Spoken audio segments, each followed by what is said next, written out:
Hello.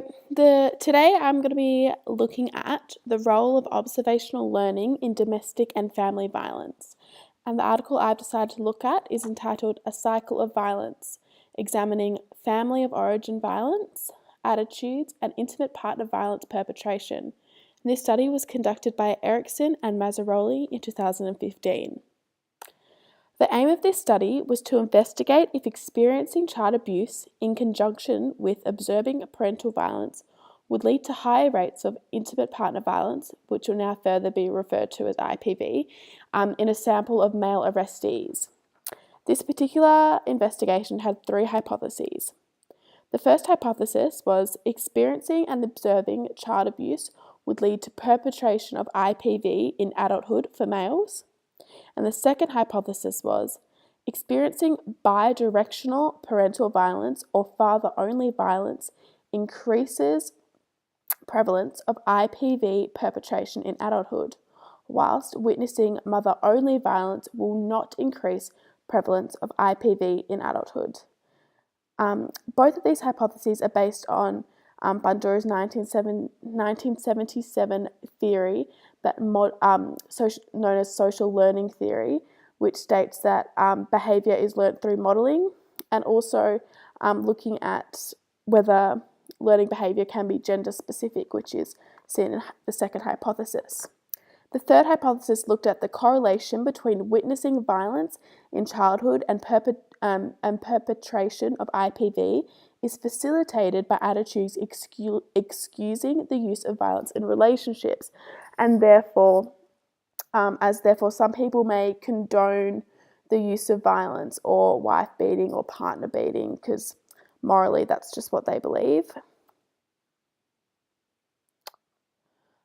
So the method used, participants were collected from the arrestee drug abuse monitoring, and all participants had committed a range of different crimes.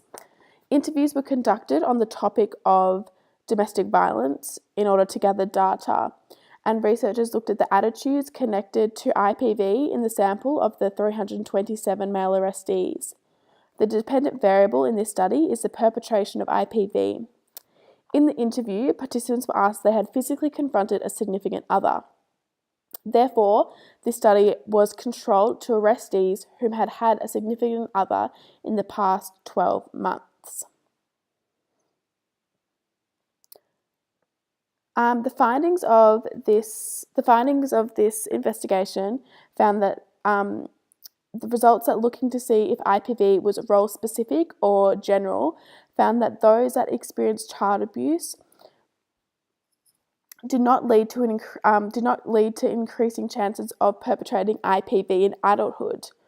The results did find that witnessing interparental violence led to a 3 times increase in the likelihood of IPV perpetration.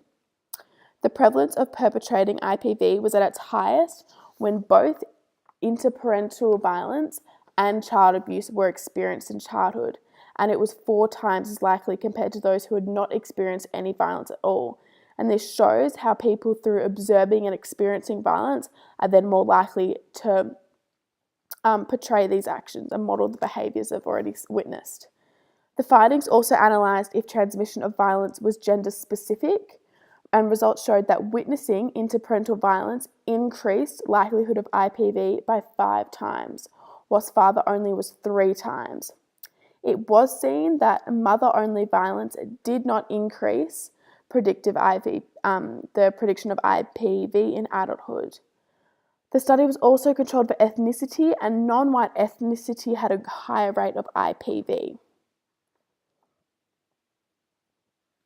The hypothesis of this study was derived from the theory of social learning theory coined by Bandura in 1977, that behaviour is model-based.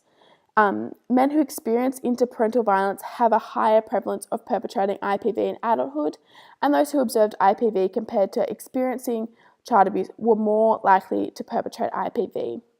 This is in line with Bandura's theory. In contrary to Bandura's theory, experiencing child abuse did not lead to the predictive perpetration of IPV. Bandura also looked at gender roles in learning behaviour and found that people will often copy same-sex individuals, and this was seen within the study as males were more likely, 3 times more likely to perpetrate IPV when seen through a male.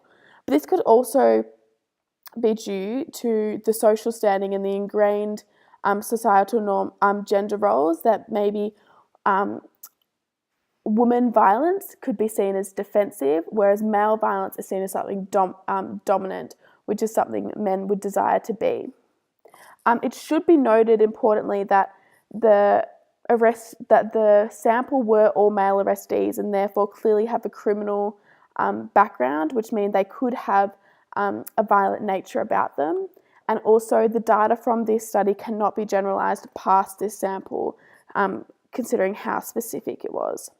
A limitation of this study is that it's a cross-section study compared to being a longitudinal study, and therefore it doesn't allow the investigators to look at how these particular people within the study have grown from experiencing or witnessing childhood abuse to adulthood, which is something a longitudinal study could achieve, and therefore potentially yield more credible results. Also, it should be noted that